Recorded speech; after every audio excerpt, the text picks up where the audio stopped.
Hello student, स्वागत है आपका स्टेप वाइज मैथ पर। मैं हूं रामतार। बच्चों, पिछली क्लास में हमने प्रश्नावली 1.1 के प्रश्न 3 को हल किया था। आज हम हल करेंगे प्रश्न नंबर 4 को, जो बोर्ड परीक्षा की दृष्टि से बहुत महत्वपूर्ण है। इसमें हमें संख्याओं का HCF दिया गया है और LCM ज्ञात करना है। मैं आपको एक ऐसा आसान सूत्र बताऊंगा जिससे यह प्रश्न सवाल आप चुटकियों में हल कर लेंगे। तो चलिए बिना देरी किए हुए शुरू करते हैं आज की क्लास। तो हल करते हैं बच्चों चौथे नंबर का प्रश्न। चौथे नंबर के प्रश्न में आप लोगों को दो संख्या दी गई हैं, 306 और 657। 306 और 657 का HCF आप लोगों को 9 दिया गया है और हमें LCM ज्ञात करना है 306 और 657 का।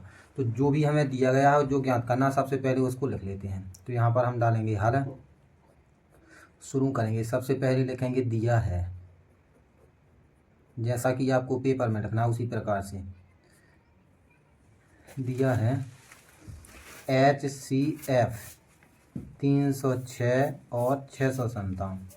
306 और 657 का जो HCF दिया गया है आपको, वो दिया गया है 9। इसके बाद हम लिखेंगे ज्ञात करना है। ज्ञात करना है, हमें जो ज्ञात करना है वो करना है LCM 306, 657। यानी 306 और 657 का हमें LCM ज्ञात करना है। आप लोगों को प्रश्न संख्या 2 में HCF और LCM की जांच के लिए एक सूत्र बताया गया था। उसी सूत्र के आधार पर हम इस सवाल को हल करेंगे। तो LCM और HCF की जो जांच का सूत्र था वो था HCF गुणे LCM बराबर होता है दोनों संख्याओं का गुणनफल। दोनों संख्याओं का गुणनफल। तो LCM गुणा HCF बराबर होता है दोनों संख्याओं का गुणनफल। इस सूत्र का प्रयोग तब करना है जब हमें HCF दिया हो या फिर LCM दिया हो। यदि HCF दिया है और LCM पूछा जा रहा है तब भी यही सूत्र लगाना है, या फिर LCM दिया है और HCF पूछा जा रहा है तब भी यही सूत्र लगाना है।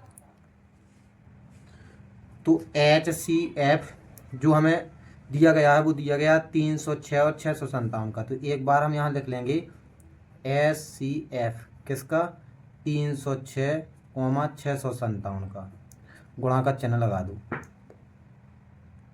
LCM हमें ज्ञात करना है, LCM 306, 657 का हमें ज्ञात करना, और बराबर में दोनों संख्याओं का गुणनफल।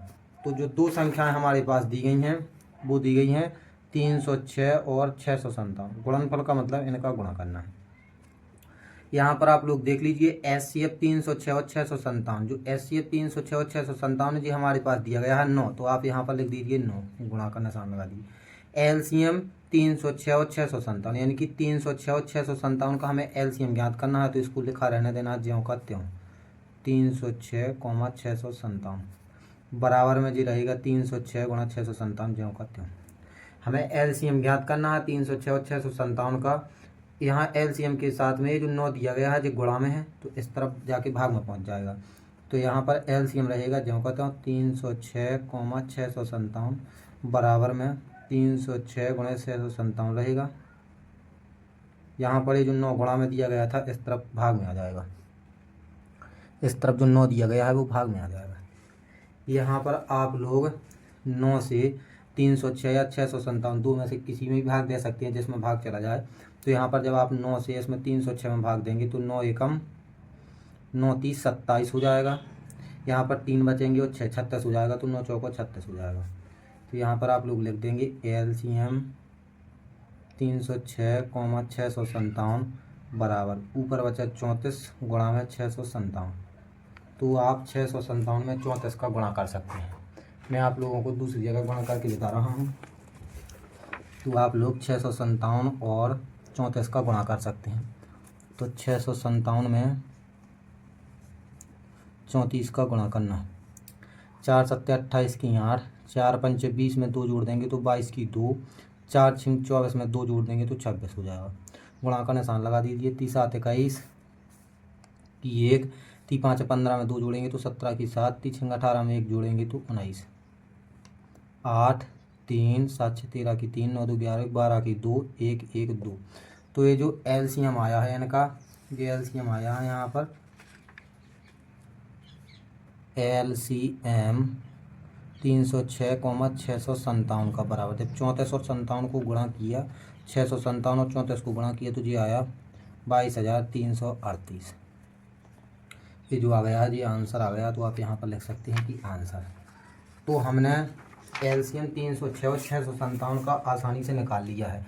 यदि आप लोगों को एचसीएफ या एलसीएम में से दो में से कोई भी चीज़ दी जाती है, एक चीज़ दी जाती है, तो उसमें आप लोग इसी सूत्र का प्रयोग कर सकते हैं। तो आसानी से आप लोग एचसीएफ या एलसीएम निकाल सकते हैं। तो बच्चों, ये था प्रश्न नंबर 4 का सबसे आसान हल। बस याद रखिएगा कि जब भी एचसीएफ दिया हो और एलसीएम निकालना हो तो उसे इस सूत्र की सहायता से आप लोग निकाल सकते हैं। अगर आपको आज की क्लास पसंद आई हो तो वीडियो को लाइक ज़रूर करें और अपने उन दोस्तों तक पहुंचाएं जो गणित से डरते हैं। चैनल को सब्सक्राइब कर दीजिए, क्योंकि कल शाम 7 बजे हम प्रश्न नंबर 5 लेकर आएंगे, जो कि बहुत ही लॉजिकल सवाल है। तब तक के लिए अभ्यास करते रहिए। जय हिंद, धन्यवाद।